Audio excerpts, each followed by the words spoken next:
It's time for Supply Chain Now, broadcasting live from the supply chain capital of the country, Atlanta, Georgia. Heard around the world, Supply Chain Now spotlights the best in all things supply chain, the people, the technologies, the best practices, and the critical issues of the day. And now, here are your hosts. Hey, good afternoon, everybody. Scott Luton and Greg White with you here on Supply Chain Now. Welcome to today's show. Hey, Greg, good afternoon. How you doing? I'm doing well. Every time you say afternoon, I look at my watch and I wonder what time of day people will be watching this, right? Don't worry. In the afternoon, people. That's right. I got your back, too. I got you covered. I always got you covered. That's right. Thank you. Hey, on today's show, we're really excited, not just about a repeat guest, which always gets our juices going, but we're very pleased to be featuring a prominent voice in really the retail, the supply chain space. So stay tuned as we're going to work really hard, Greg and I always do, to raise your market intelligence IQ. More on that in just a moment. Hey, it might be a thing. Who knows? There you go. I like it. Quick programming note before we get started today. If you enjoyed today's episode, be sure to check us out and subscribe wherever you get your podcast from so you don't miss a single thing, including episodes like today where we have Greg with us. Drum roll, please. Jon Gold, Vice President, Supply Chain and Customs Policy with the National Retail Federation, NRF, as everyone and their brother certainly has heard. Jonathan, good afternoon. How you doing? Good. How are you guys doing? Good. Welcome aboard. Good to have you back. Yeah, good to see you guys. It's been a while. It has.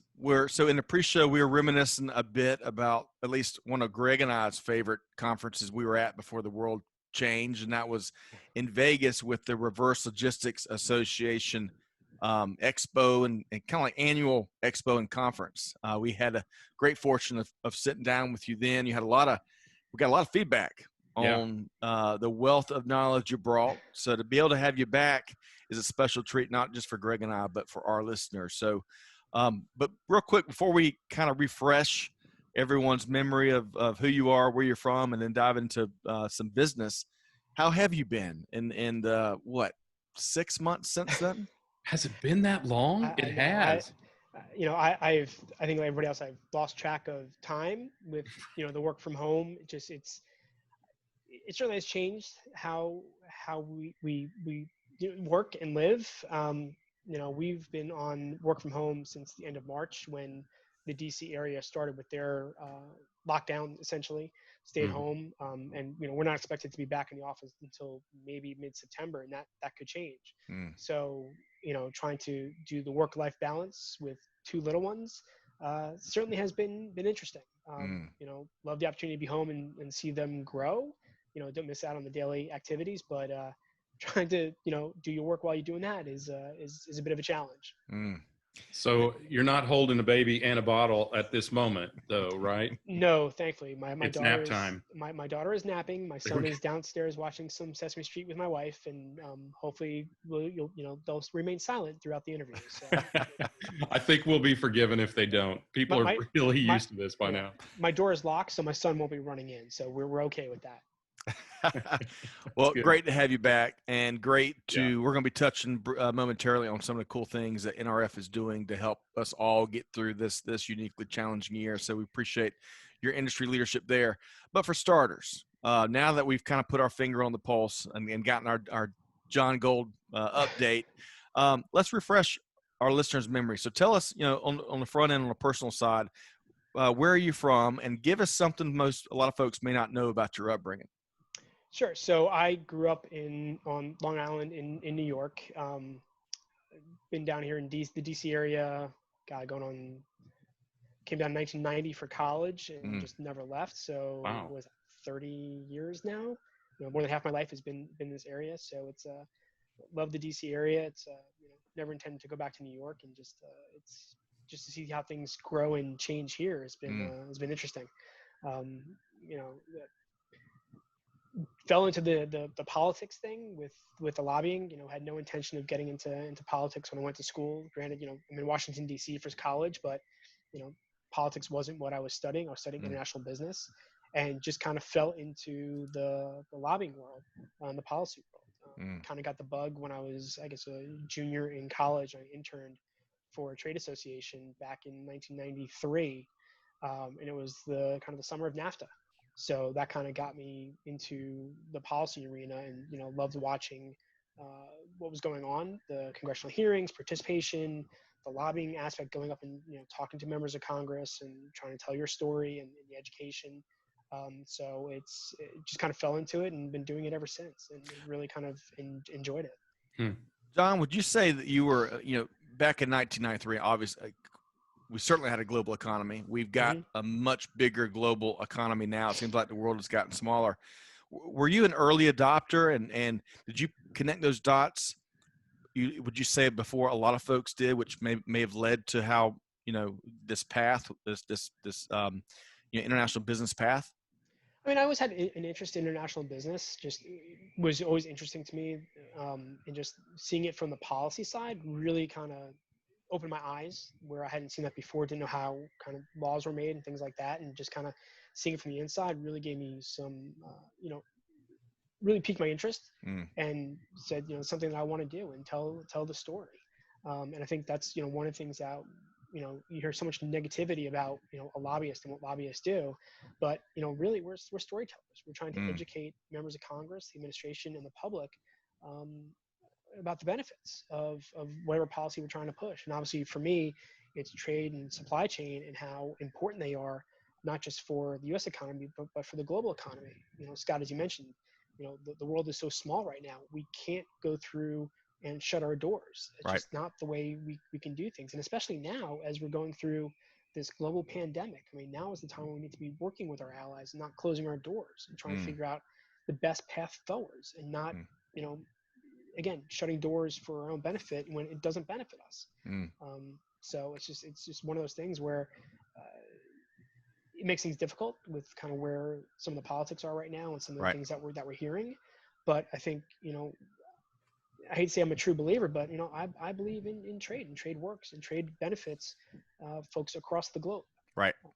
Yeah. So I think it's a different perspective when it's an association like NRF, right? The National Retail Federation, that represents virtually every retailer in the country, and in some cases internationally. Right. We do have some. You have some North American clients we do members as well, right? We have some global members, global retailers. Obviously, those that we represent when talking politics, it's the U.S. brands and retailers. I think I've been doing work in the retail industry now for 20 plus years of my career, and just not understanding before I got into this job what retail was and how integral it is to the U.S. economy and all the different jobs that are associated with it. And now understanding that, it's really amazing. I mean, you look at pretty much any issue that we're talking about, that Capitol Hill is talking about, we're involved with in some form or fashion. It touches retail. I mean, retail is the world's we are the largest private sector employer in the United States, representing close to 52 million workers. It's about 1 in 4 U.S. workers that work in retail or touch retail in some form or fashion. So we mentioned, going back a little bit, we mentioned NAFTA obviously in the early 90s, and we've been diving in a little bit with a couple different trade representatives here recently with the USMCA. In fact, we're going to be having Greg probably around the time that this episode publishes, the Canadian Consul General to Atlanta on to kind of give her thoughts on the passage and what it means.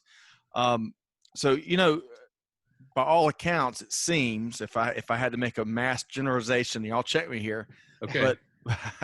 But that should bring a lot of good news to trade, and especially to the partnership between the Mexico, the U.S., and Canada. Even though here recently in the last week or so, I've seen some Canadian U.S. Trade issues pop up, but still, are you? And this was kind of going off the right turn here, but what's your quick Reader's Digest view of the USMCA?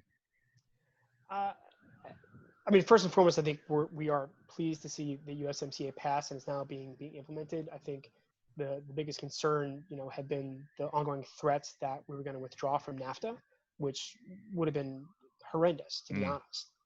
The negative impacts from withdrawing from, a trade agreement with our closest trading partners thus just didn't make sense.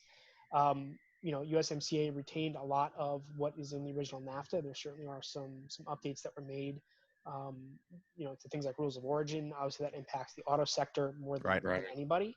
But adding in a chapter on digital commerce, which didn't exist when NAFTA was first negotiated, is critical. And I think that serves as potentially a template for future FTAs, free trade agreements, that we might negotiate with other countries. And obviously, that digital commerce piece is going to be so critical in future FTAs, because that's kind of where the world is moving.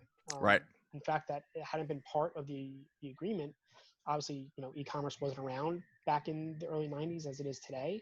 But with the growth we've seen of, B2B, B2C, it's so important that is included. So I think for us, that's probably one of the biggest benefits that we've seen, that we see in USMCA, is the inclusion of that chapter and some of the provisions associated with data protection, forced data localization, not allowing that, and things like that. Is so important. So, USMCA is just coming into force, and we're waiting to see how that all works out. And as you noted, the dust up with Canada over the aluminum tariffs. Yes. Probably not the best way to start the agreement. But hopefully we'll get past that. And we'll see. We're optimistic. We're optimistic. I want to remain optimistic, but it's yeah. So, all right. So before I want to take one more personal turn, but Greg, weigh in real quick on your end, because we've talked a good bit about USMCA here lately. Quick commentary. And we might be the only ones besides you, John, who are talking about USMCA. We actually interviewed the Consul General to Atlanta from Mexico, Javier Diaz, who is obviously unbelievably knowledgeable, who's worked in the States for, I think, 3 decades, and knows the U.S. economy as well as the Mexican economy, and is a fantastic advocate. One of the things that he talked about was creating less friction in terms of movement of goods back and forth, right? And I think that's an important part of it. It's got its downsides potentially with there's no standardized documentation, John, as you know, right, as there was before, but now it's not government documentation, so that makes it a bit easier to manage. But I think that's an important thing, and I think as you said, we would be crazy not to have the only 3 countries on our continent as trading partners. And I think it's a huge benefit also, considering what's going on with COVID and the potential for nearshoring and reshoring and alternate shoring, right? So having those countries who we know are friendly, right, and having them so nearby, I think is going to benefit the supply chain and retail, and distribution and manufacturing. That's right. No, without a doubt. Significant. The leverage, I mean, it's such, as we talked about earlier, the uniqueness of the North American trade market in these 3 countries, and the opportunity that exists to create a strong alliance that can serve as counter leverage for other, not battles or trade wars, because everyone seems to be losing to some degree with the flare up between the U.S. and China, but to use that as counter leverage to further other trade efforts that we have globally, I think huge, tremendous opportunity. So looking forward to kind of seeing how this plays out and streamlines, Greg, as you put it, reduces friction by streamlining the trade between Canada, the U.S., and Mexico. So, all right. So John and Greg, we dove right into the heavy stuff on the front end. And frankly, that's my bad. That's my fault. But it's okay. I mean, look, I think people should recognize that this is what John does, right? Yeah. Not only a supply chain advocate, but an advocate for retail and these types of policies for thousands of retailers to the U.S. government. I mean, I think it's a noble cause, really. Agreed. All right. So one quick personal aside, because we were Yes. talking NFL football before coming on, and of course, Greg is our resident Kansas City Chiefs fan, and Jonathan, to my knowledge, through 420-something episodes, you are our only public admitting Miami Dolphins fan that we've had on the show, and that's one more. one more. But I'm not sure he admitted it on the show. Okay. Mike Mills from Blue Ridge. That is right. Dolphins fan, but I'm not sure he said so on the show. So that is right. I remember us talking about the Marx brothers with Yes. Mike. That's right. And that's Mark Duper and Mark Clayton. That's Clayton, right. yeah. All right. So really quick. So you're a big Dolphins fan. Where did that give us? Before we dive more into business, where did that come from? So it's the Marx Brothers and Dan Marino. Okay. Growing up back in the 80s, just loved watching Marino play with the Marx Brothers, and just been a fan ever since.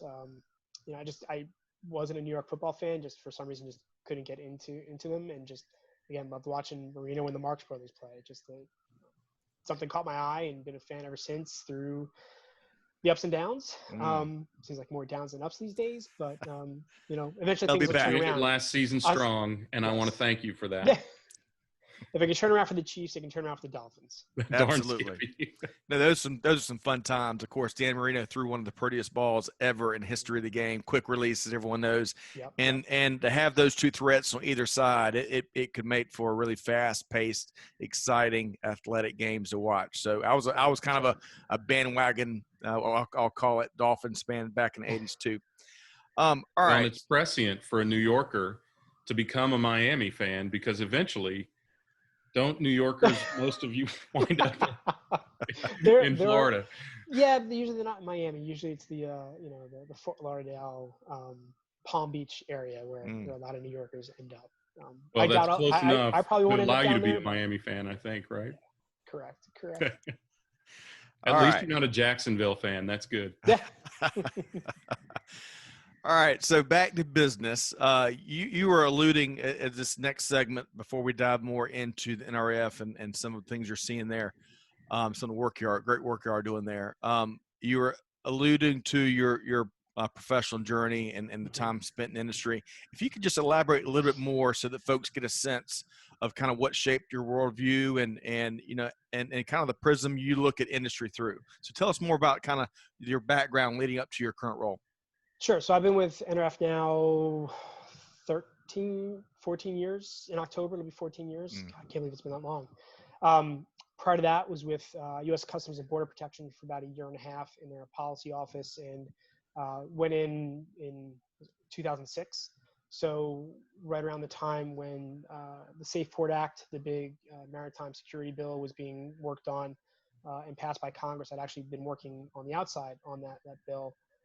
And came in for implementation, doing a lot of work on CTPAT, Container Security Initiative, and other initiatives through CBP. And then 10 years prior to that, from 96 to 06, was with another trade association focused on retail.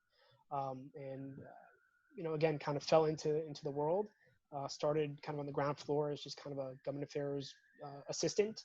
And within 6 months was kind of thrown into doing lobbying work on China PNTR. Which was a big issue back in the mid to late 90s, the permanent normal trade relation status, most favored nation status for China. So, ever since then, been involved in, as I said, trade has been an interest of mine. And then there was kind of a natural intersection between the trade and transportation and supply chain piece of this. And that really all came into focus, I hate to say it, but, on 9/11, when the world changed. That really kind of put that emphasis on there, and where my portfolio picked up more on the kind of supply chain side, and the kind of looking at the end to end, and dealing with all the different disruptions, whether it's trade disputes or COVID. Everything impacts the movement of goods, and I think for my members and for other importers and exporters as well, any disruption impacts your ability to operate. So trying to address some of those issues has always been an interest of mine. And again, I've got a strong passion and belief in trade and the supply chain and the good work that it does and the good work that these companies do as part of that. So trying to tell that story, I think, is incredibly important, and make sure that folks understand that trade is good. Imports are not a bad word. And, when you hear that from some folks, imports help drive exports and help drive the economy. Again, we've got to keep our doors open and trade with the world. And if we don't import, we can't export. So you've said that a couple of times, John. Do you get a lot of pushback on trade and on imports?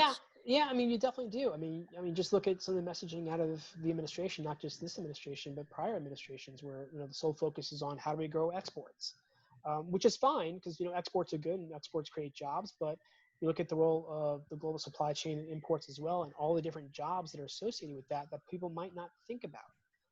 When people look at a retail store, as an example, they only think about the people they see working in the store itself, whether it's the cashier, other associates in the store.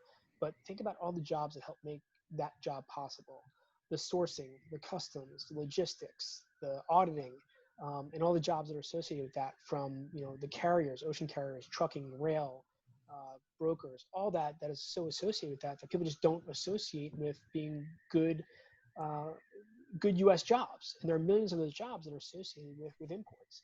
So just because we don't make something in a factory here doesn't mean there aren't good jobs that are associated with that product. Just because a label says made in country X doesn't mean there weren't thousands of jobs associated with the importation of that product that brought it to the store shelf.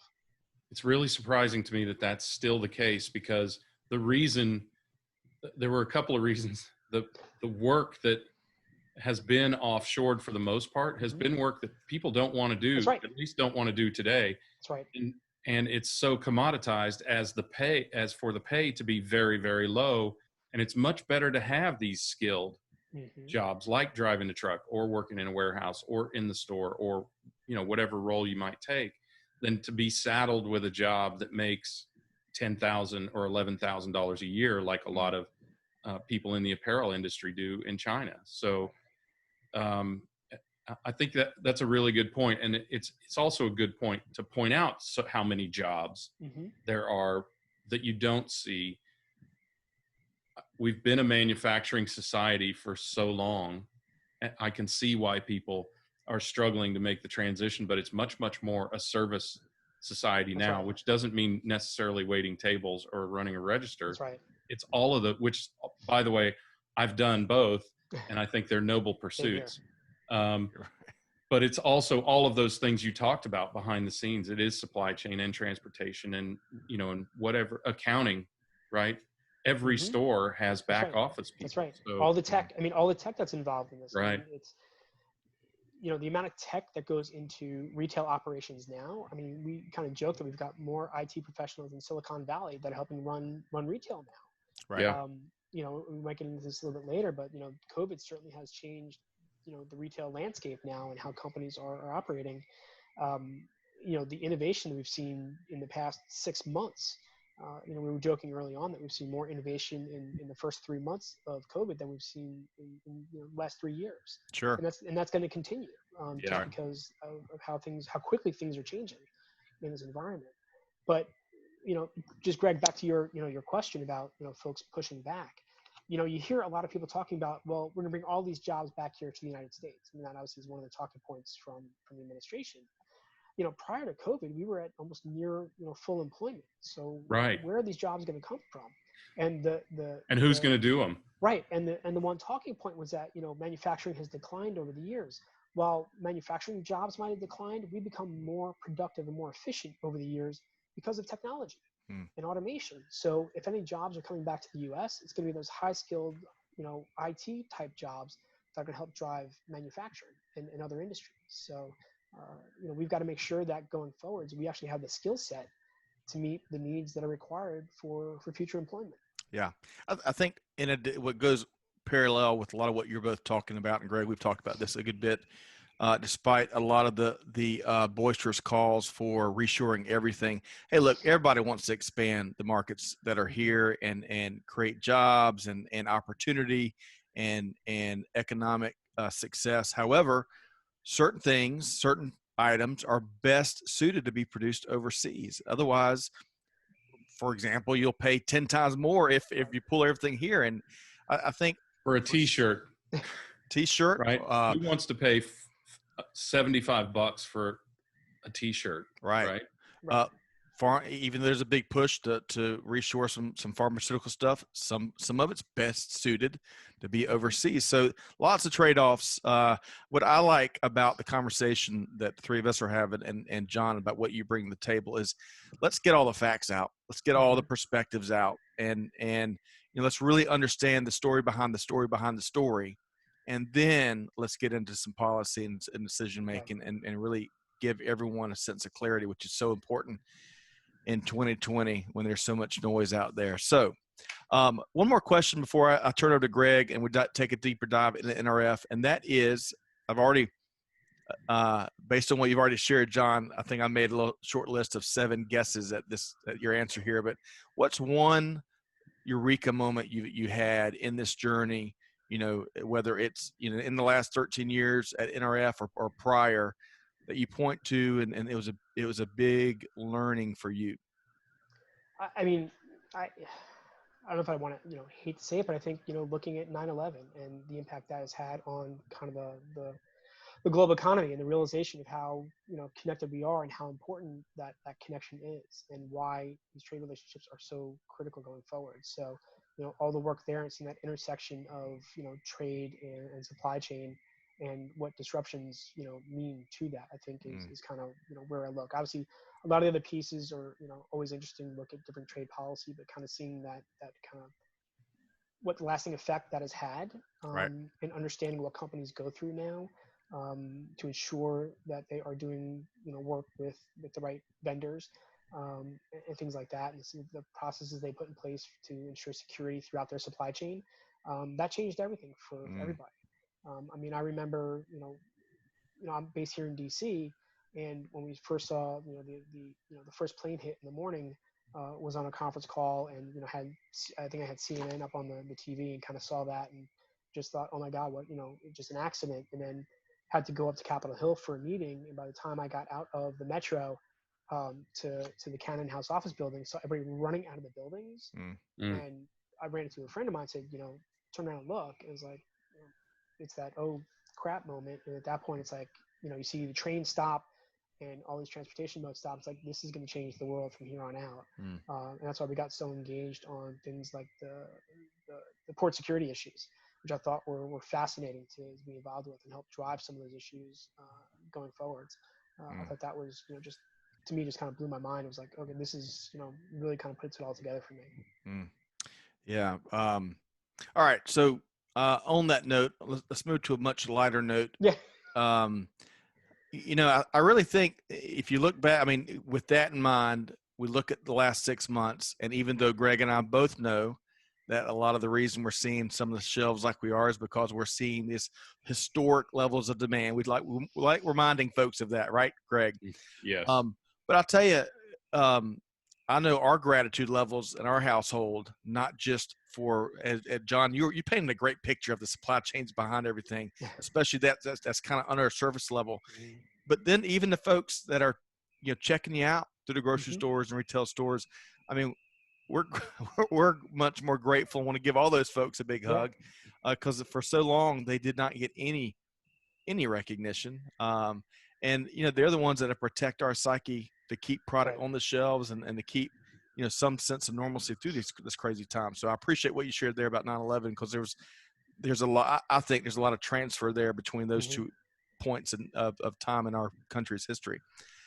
All right, Greg. Now I'm gonna get you involved. We probably ought to introduce people to NRF and outside of policy. What else? And of course the big show. So I'd love for you to share a little bit about that. Sure. What does the NRF do aside from your role? Sure. So NRF, National Retail Federation, we are the world's largest retail trade association. We represent everybody from the small single store operator up to the large format big box store, and everybody in between, online, chain restaurants, pretty much anywhere you're going to go shop, we will, hopefully they are a member of NRF. And if there's a checkout, you're there. Well, the checkout, if you're buying, because you have an online checkout as well. So yes. That's what. See, yes. I can be taught. That's why I didn't say register, John. You got me trained to say checkout. So we serve a couple of different purposes as a trade association. Obviously, kind of the government affairs, public policy is one of our main goals, is to make sure we're telling that retail story to our elected officials, media, and just the public in general.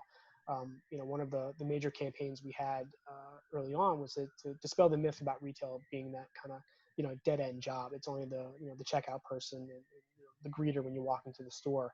So by telling that story of all the different jobs, the millions of jobs that are associated with that kind of retail across America, we are part of the community. And Scott, you were talking about the thankfulness for when you see the workers now, and certainly encourage folks when you go to the store, say thank you. It means a lot to these folks that are on the front lines, because it really has been retailers that are on the front lines for all these necessities that are needed right now.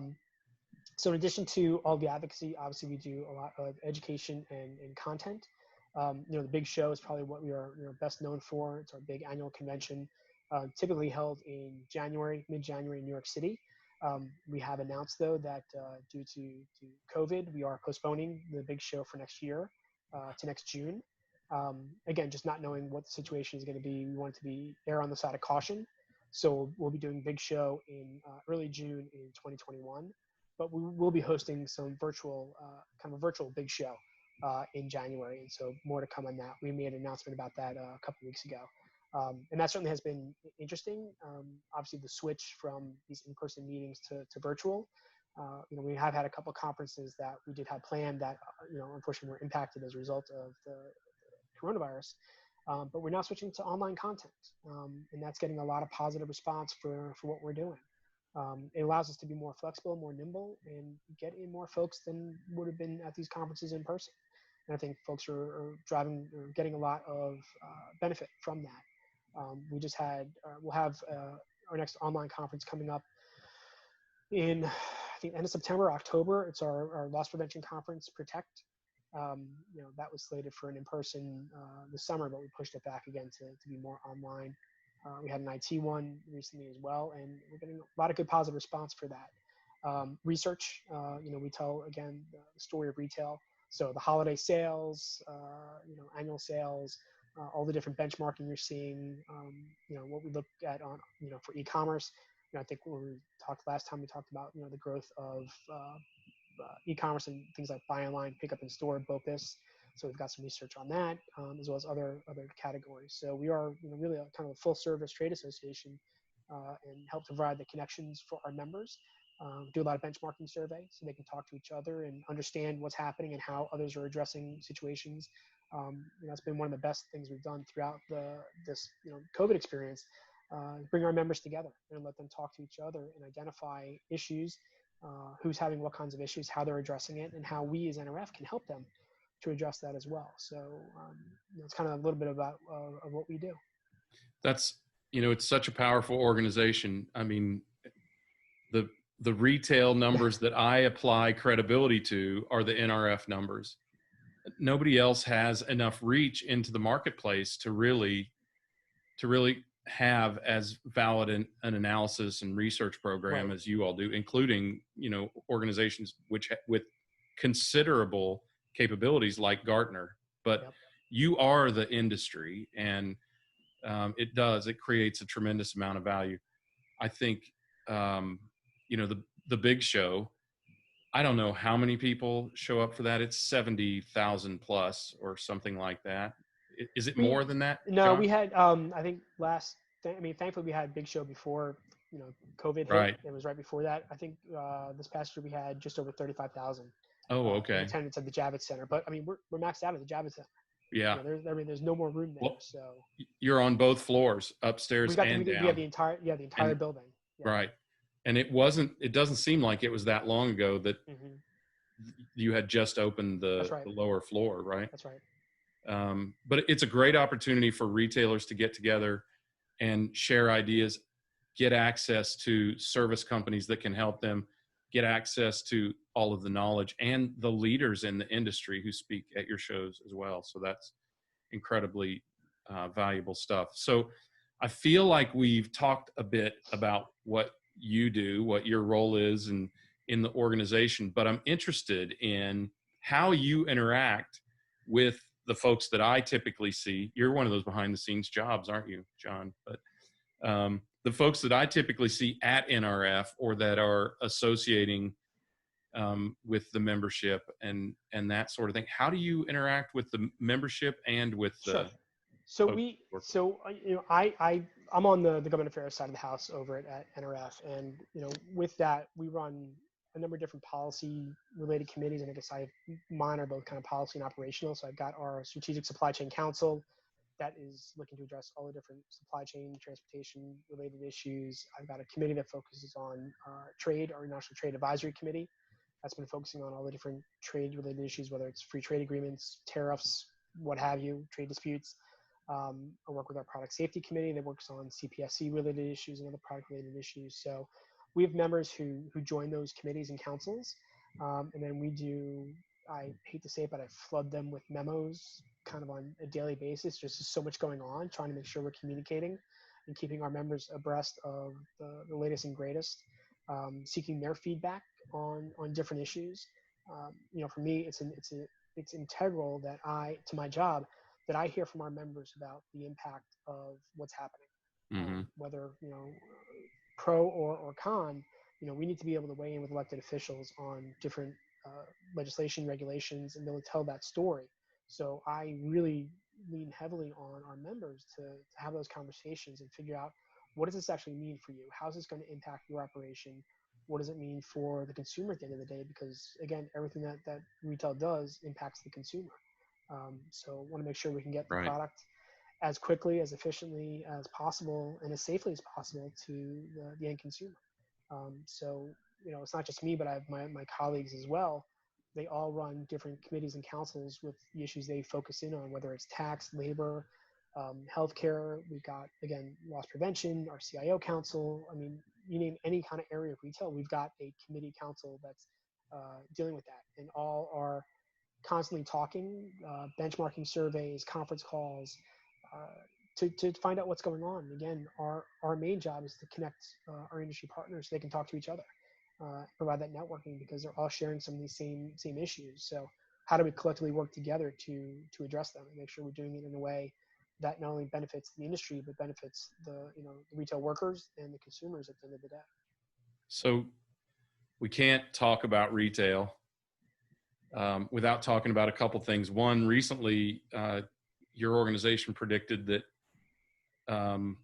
peak season, so that period between Thanksgiving and the end of the year, was going to be down about 14%, largely due to COVID-19 and this seismic societal disruption that's followed. But so that has me thinking about, and we ask this of a lot of people, as I'm sure you know at this time, how your organization is coping and how your organization is helping, you know, in this environment. So can you tell us a little bit about that, how you're coordinating there? Yeah, I mean, obviously, you know, NRF, we are, you know, a trade association and rely heavily on our members for how we operate.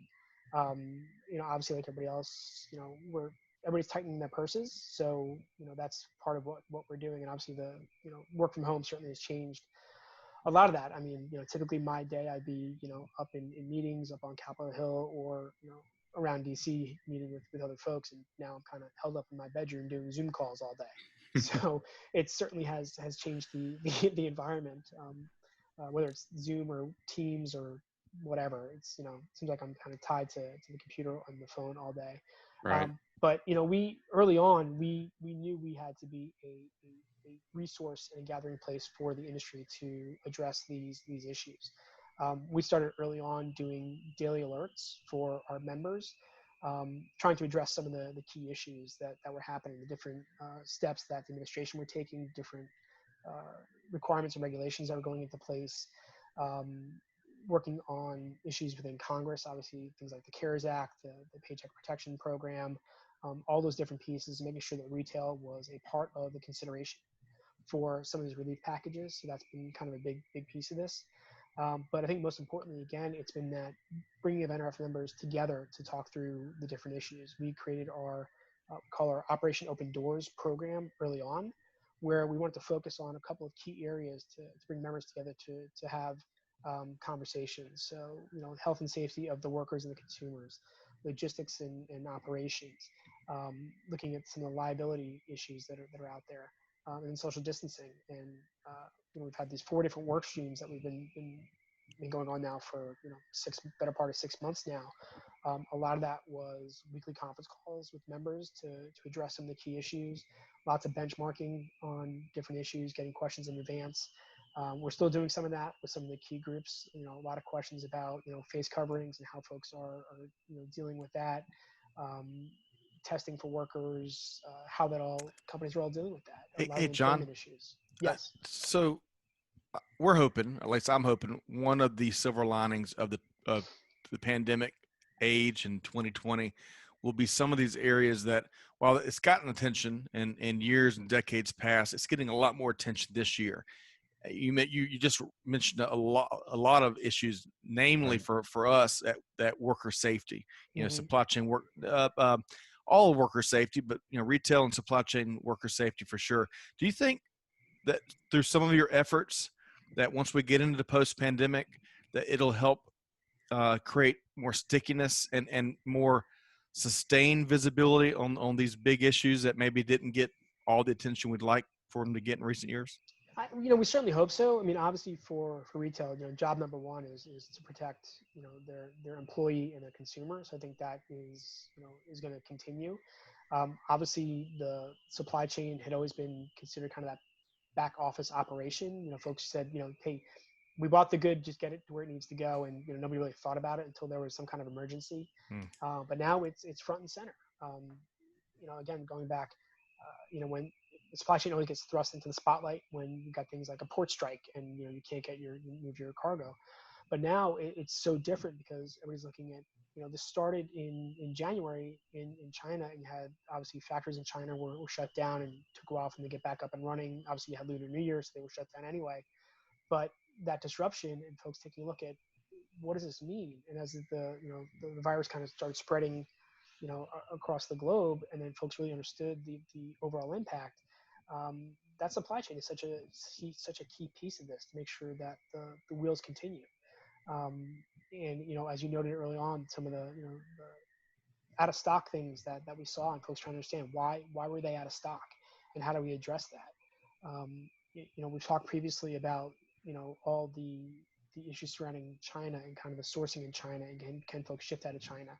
While there's been a push over the past couple of years because of the ongoing trade war, this is going to speed up some folks to re-examine their supply chains and see where they can shift some of their product. And again, to have that supply chain diversification. We always talk about making sure you don't have all your eggs in one basket, and this is really proving why you can't have that. You've got to be able to move and be quick to pick up the slack. And part of this too is making sure that your partners are as involved in this process as well. You've got to make sure you're talking not just internally within your company, that you're all aligned, but making sure that your vendors, your transportation partners are all on the same page with you as well when you've got to react quickly to make that shift. So well, I think go ahead, finish. Sorry. No, go ahead. I was just going to say, I think, as you said, supply chain I'm paraphrasing, is in the forefront like it's never been before. Right. And not just from when you're overstocked, it's your fault. When you're out of stock, it's your fault. And if anything happens to go right, thank goodness to the sales team kind of way. It's also a valuable part of a company's brand identity. That's right. Right. I mean, we talk about, and in the news lately has been the Xinjiang province and all of the bad deeds going on in China and India with human slavery and all of that sort of thing. And that, along with sustainability and other fair trade issues, those are impacting retailers' identities and brands' identities.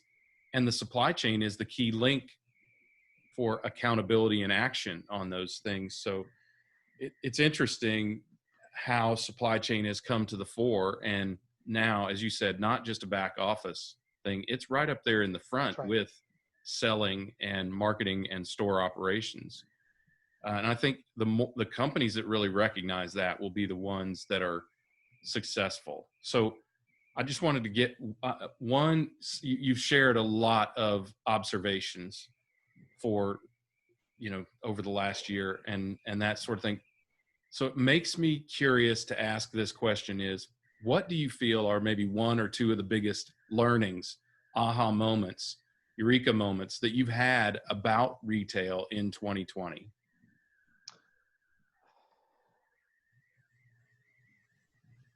I mean, I think that one of the biggest ones is that things are constantly changing. There's no ability to kind of rest on your laurels. You've got to be able to grow and learn as quickly as possible, because things are changing on a daily basis.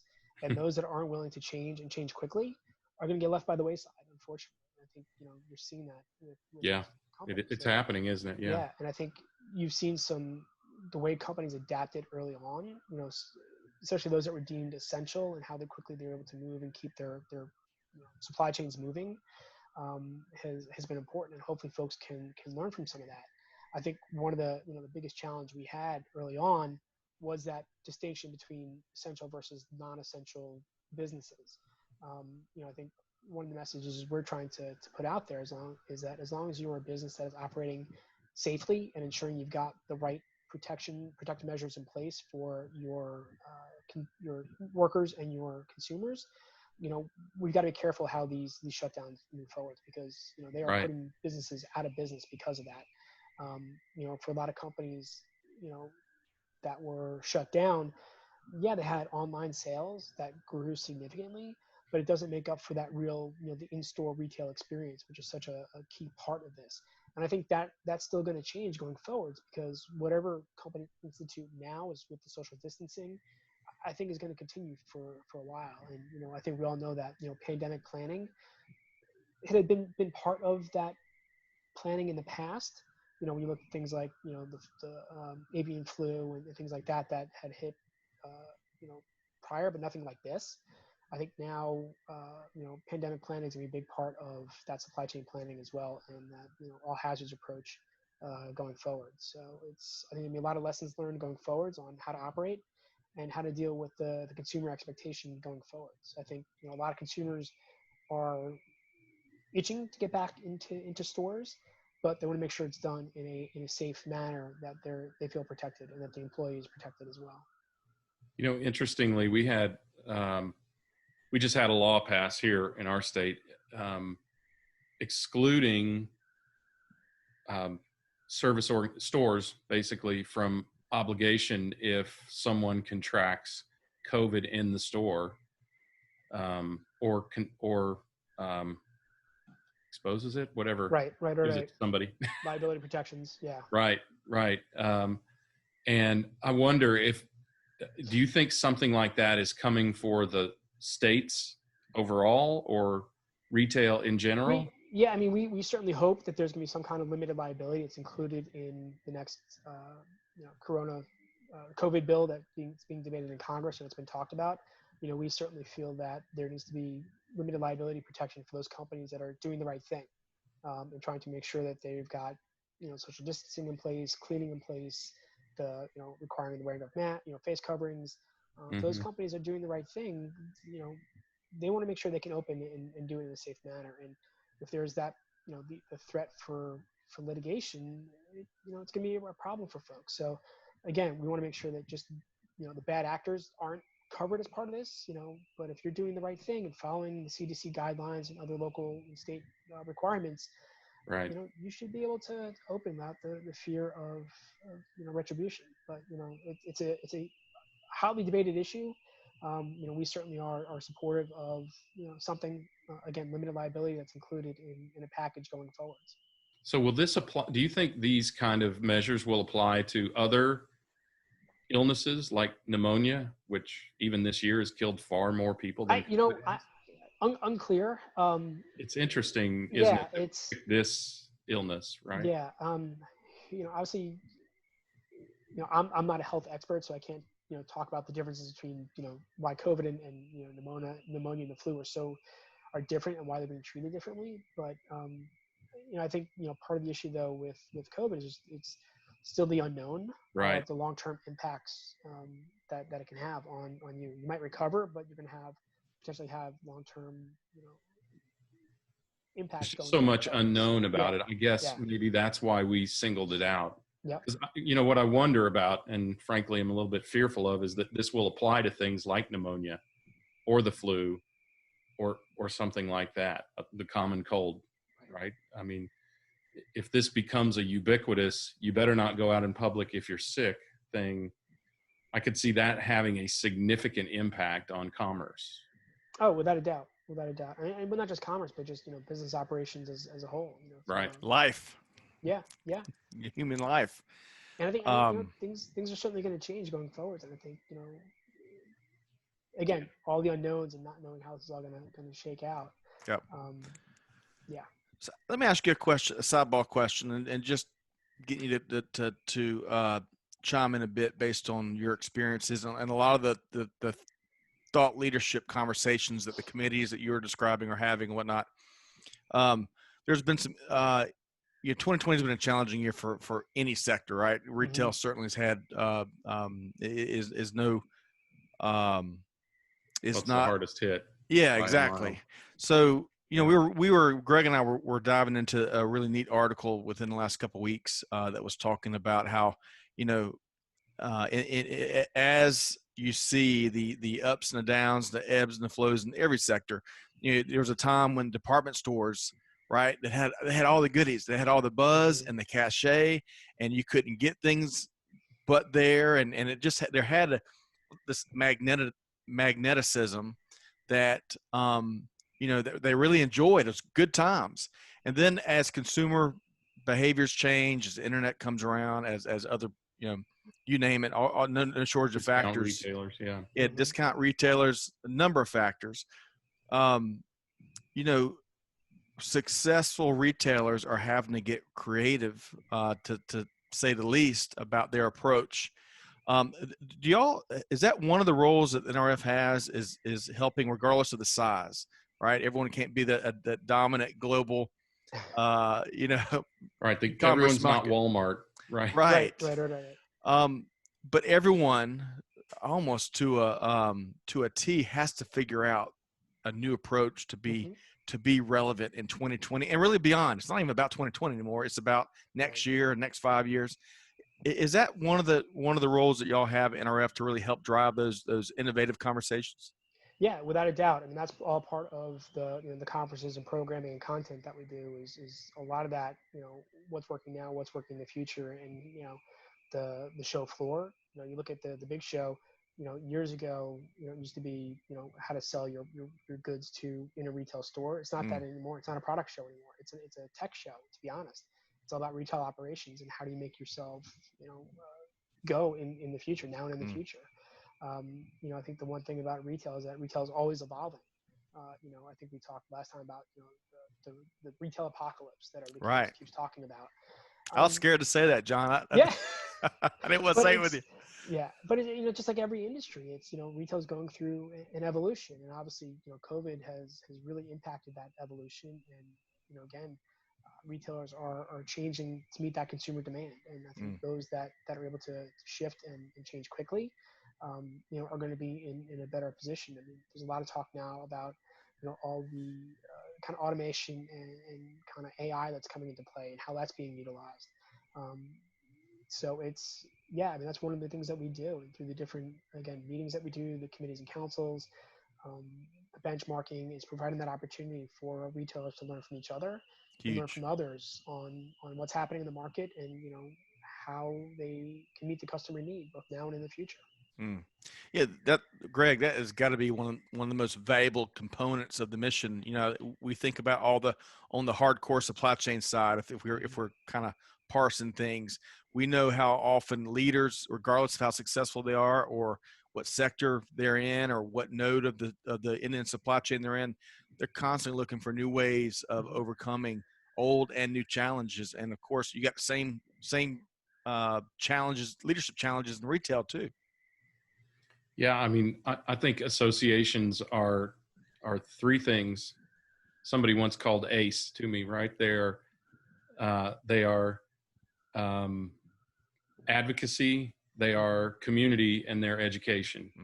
And when you create a collective of those things, it uplifts the organizations that are members there. And it really is true, and I've seen it firsthand with Nrf particularly. It really is true that the more you put into it, and I don't necessarily mean money, sorry, John, but the more the more you put into it in terms of activity with the organization, the more you get out of it. So yeah, that's absolutely right. I mean, we encourage all of our members. I mean, we are a company-based trade association. We're not individual memberships for the folks. So we certainly encourage when the companies join, they get all their key leaders involved in the organization, because there's so many different paths you can take and learnings and different groups you can participate in to help you do your job.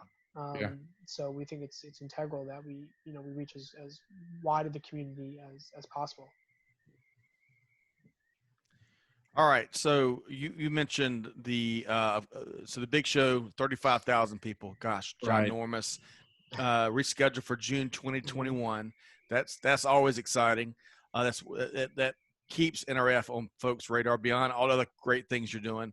But the next big event, I think you mentioned, just make sure our listeners understand the opportunity, is on like cybersecurity. It's our Nrf Protect, which is our big loss prevention and cybersecurity conference. Loss prevention is a huge issue for the retail industry.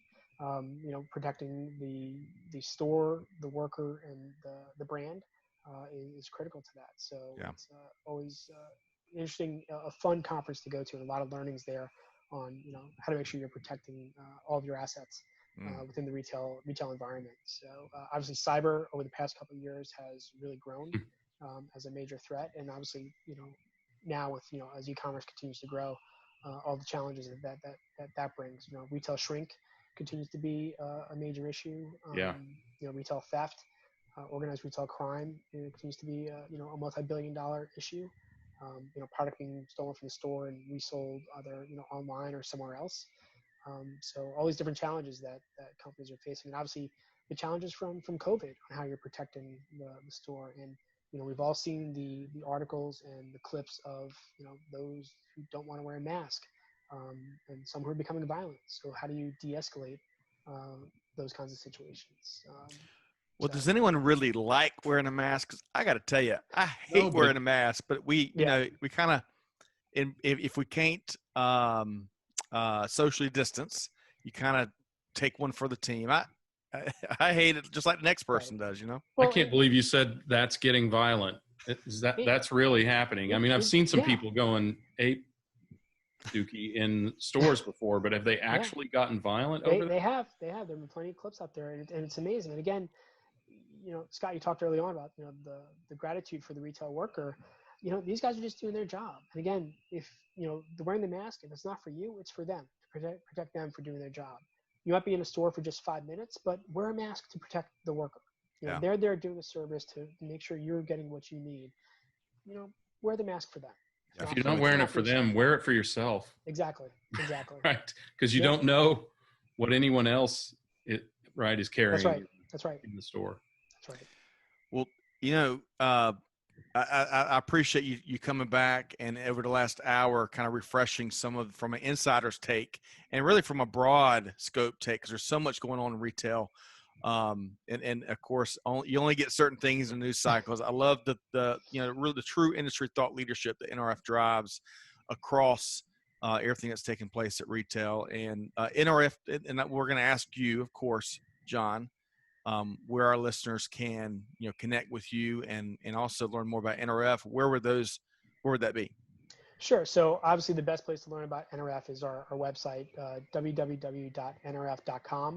Obviously extremely active on social media as well. So on Twitter at NRF News, LinkedIn, National Retail Federation, and then to contact me, my email address is goldj@nrf.com. So last name, first initial at nrf.com, and welcome any emails from any of your viewers out there.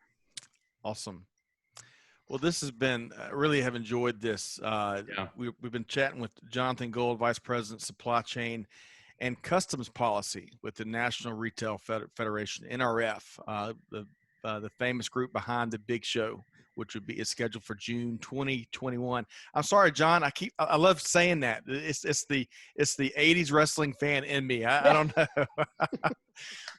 But thanks so much for your time, Greg. I know we couldn't get to everything with Jon today, but some of your key takeaways. Yeah. Well, first of all, I'm a big fan of this organization. I mean, this is, Scott, how I generally feel about associations. This one is doing it right. And for the right reasons. And it was started by retailers, and I've just admired what they've done for so many years, having been to the big show so many times. I guess I thought it was 75,000 people because it seems like it, John, when you're trying to get a sandwich at the Javits, right? Yep, Or a cab out front, right, to get back to your hotel. But I mean, think about the power of an organization that can get 35,000 people to come to New York City in January, right after the Christmas holiday, right? I mean, when everyone would really like to just take a deep breath, they are getting back and getting intensive. And look, an organization like this is particularly powerful. And what John does specifically in terms of customs policy is particularly pertinent right now, because there are inherent security issues, and there are trade and trade war issues, and there are dramatic changes going on right now. So this kind of advocacy is really important. I wanted to ask you, John, from some of the things that you said, if you're a lawyer, but I sense that you're not, but you deal with laws all day long. So, yes. So congratulations.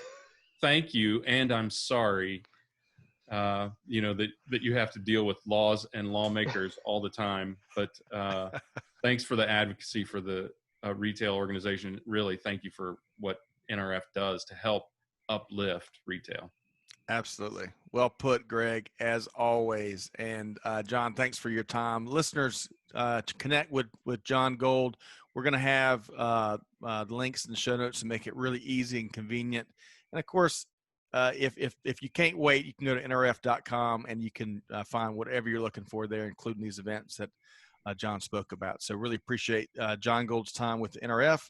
Greg, thanks for co-hosting today's show. To our listeners, thanks for tuning in. You're why we do what we do.